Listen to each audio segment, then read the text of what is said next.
Hey, everybody, welcome to Tailwind TV. We are talking with Doug Beck, who is the man when it comes to wealth management. Tailwind Wealth Management is the name of his company. And you see, I hope, on the screen there that his website, www.tailwind-wealth.com.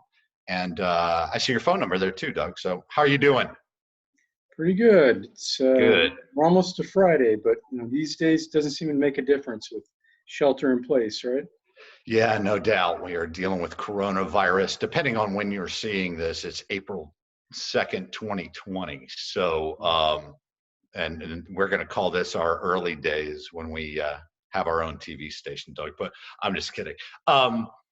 So I know, you've never been a guy to brag throughout our very long relationship. We were, friends in childhood. And I am going to brag about you a little bit, because at the end of the day, when people are going, okay, I need some help around money and I need to get some advice here, they want to know it's somebody who knows what they're talking about and somebody who cares. My favorite motto is nobody cares how much you know until they know how much you care, and that's you. So just from a bona fide standpoint, I would like to point out to everybody that Doug at one point was running a pretty big fund for Fidelity, or you were the product manager group head, right, for Fidelity. And that fund was only worth something like $1 trillion, right? Well, I was running the product group that helped create and design the new products for the fixed income business of the firm. And So fair to that, say that yeah, you've been trusted with a lot of people's financial health over the years. So I've had different positions at different firms, but I started managing money going all the way back to the early 90s down in Florida with a firm called Raymond James. and today you've got your own company. Why and how did you start Tailwind? Well, I started in the industry back in 1990 out of school.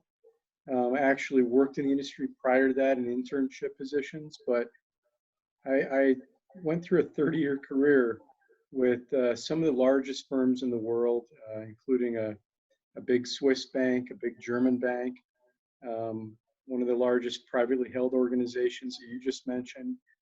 And they were all great experiences, but every step of the way, I took on more responsibility, more people, and got further and further away from the end client.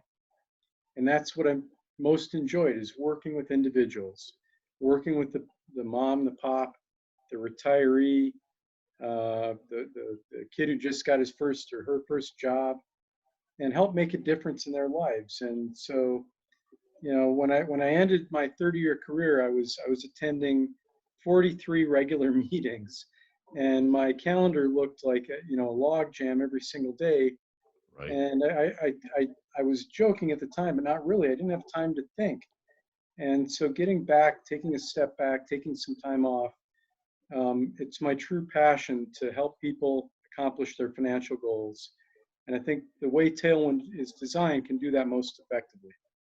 Fantastic. Well, and but the big firms are still out there, and a lot of people trust those. Aren't they all essentially the same, or what are differentiators in that world?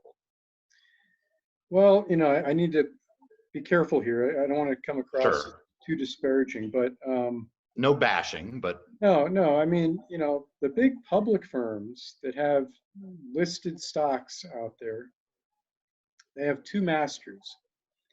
On the one hand, they have the client, right, that comes in, that drives their business, that entrusts them with their wealth, their financial well-being.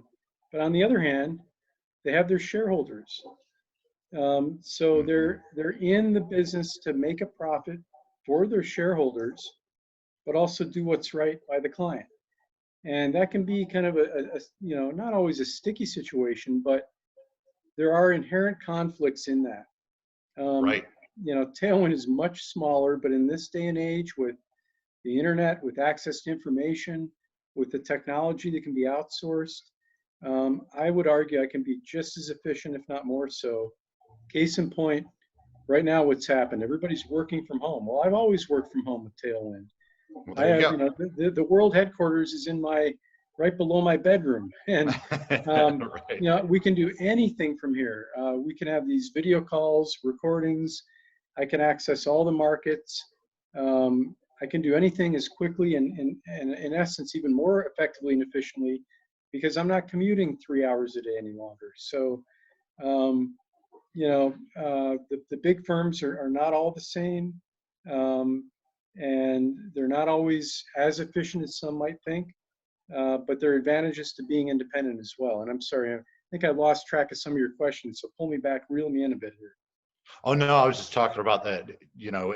That not all firms are the same, and Mm. I think at the end of the day, and you didn't throw anybody under the bus, but for me, what was important, for me in my situation, and then you look at somebody like my father, who's also a client of yours, in his situation, two very different, financial boats that we're in right this minute, but we both know that the reason we're working with you is that you spend that time, you spend that effort on a consistent basis, knowing that if you do what's right for your clients, it'll all work out for you over time. You'd think that would be everybody's mindset, but clearly from what you said, that's not necessarily the case, especially if a firm has got what you said, kind of slave to two masters, right? Between investors and shareholders. And what are some of the other like conflicts of interest that come up in this world? Well, you know, from the outset, the big firms are oftentimes in constant recruitment mode. So that's the way they grow, is they bring in new talent that may not even have been licensed yet as a registered rep, as we're called, and has to go through the studying. Maybe they didn't even study in the field. It's not saying they won't be effective and they won't be good, but I have 30 years of experience. I've managed portfolios going back to the early 90s. I've honed my discipline over time. I have the Chartered Financial Analyst's designation, which is quite difficult to get. Not all those requirements are the same for all firms. Um, Right. you know, so different strokes for different folks, right? But I take the more customized approach. Like you said, I believe in a high degree of communication, whereas the big, large firms want to have every single seat in that office, that branch office, filled, and they want to keep having clients come in or prospects come in and convert them to clients Right. and keep growing, growing, growing. Tailwind is somewhat counterintuitive, right? My goal is to get to 50 households and then shut it off to new relationships because I believe that effective investment advice and custom tailoring that to your individual goals, your father's individual goals, which are each unique, takes up my bandwidth, and I can't have 1,000 clients or even 200 Right. clients. Um, 50 clients is my goal, unless I figure out a way to magically scale it up higher. But you know that to me is a realistic number of individual relationships that you can manage effectively over time. Right. Well, and I think at the end of the day, there's only one of you. So until this becomes a firm where you're hiring people, unless and until, then I love the fact that you want to get to a finite amount that you know that you can manage on a daily basis, in your comfort zone for everybody's benefit. Now, you had talked about some of the certifications and qualifications you've had over time. There's a designation out there we talked about, and I don't know if it carries all the weight. So there's a top 100 advisors list in Barron's every year. Um, so how is that ranking determined? I mean, they got to get great results for their folks, right? That's how they make the top 100 advisors list. Well, that's a great question, Rob. I keep asking that question to Barron's, and I haven't gotten an answer back yet. What I see in the top 100 is a ranking by the amount of assets and the average size of the client. That to me does uh, not have anything to do with performance. Now, right, I'm sure, I mean, be truthful here. I would be shocked if they got to that level without being good. Um, but fair enough. I still am challenged to come up with a methodology to effectively manage in a customized way 1,000 or 500 clients as well as I could 50 clients. and that caps your assets. So um, obviously I'm coming at it from my vantage point, but I feel that, everything else equal, I can do a better job for each client if I cap the growth and cap the number of relationships I have. So I'll Right. probably never be on the Barron's top 100, but I'm not too worried about it. Right. Well, now that we know top 100 is not top 100 best, it's top 100 biggest. So we're not worried about Right, whether or right. not you're on that list. But let's talk about, how you got to this point. You alluded to it a little bit earlier, but how does one train to become a financial advisor like yourself? Is it all standardized? Is it the same process for everyone, or?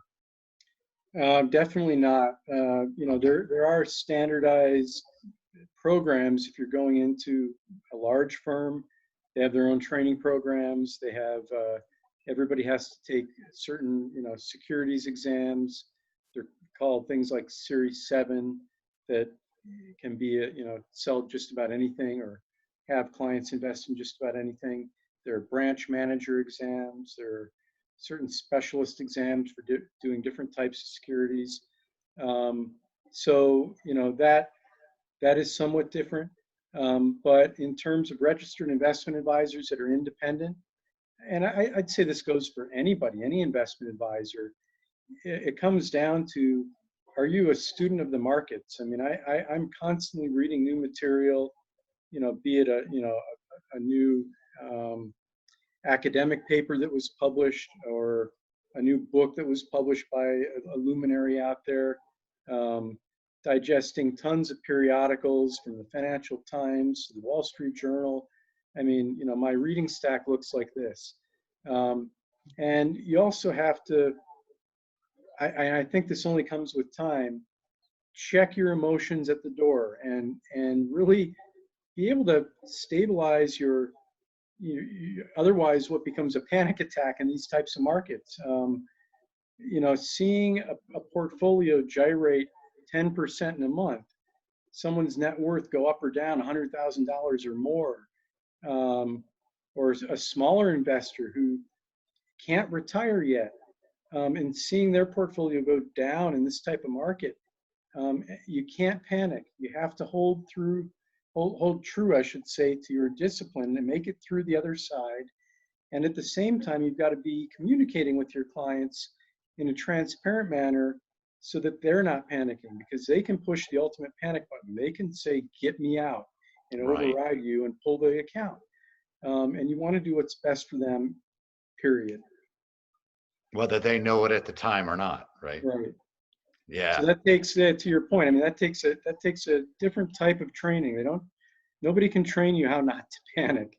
Right. That comes with experience and a knowledge base that is backing your decision-making process. Absolutely. Which I think we've established pretty well in this session that you've done a whole lot of homework and you still do it every day 30 years later. So Yeah, and I do, for our next session, let's talk more about this panic and about this market, because it's not just the coronavirus that does this to the market. We know that, but we're going to be seeing some things we've never seen before from what you told me yesterday. So this is going to get interesting. So in our next session, we'll do that. And okay. Doug, as always, thank you for all the great insight. It always makes me feel better, and I know everybody working with you feel better to know that you're just, you're there to be on point and you love what you do and you do it for the right reasons. So www.tailwind-wealth.com, folks. And thanks for tuning in to Tailwind TV. Douglas Beck, president, founder of tailwindwealth.com. Or Tailwind Wealth Management at tailwind-wealth.com. Thanks, Doug. I appreciate Thanks, it. Have Rob. a great day, everybody. Take care.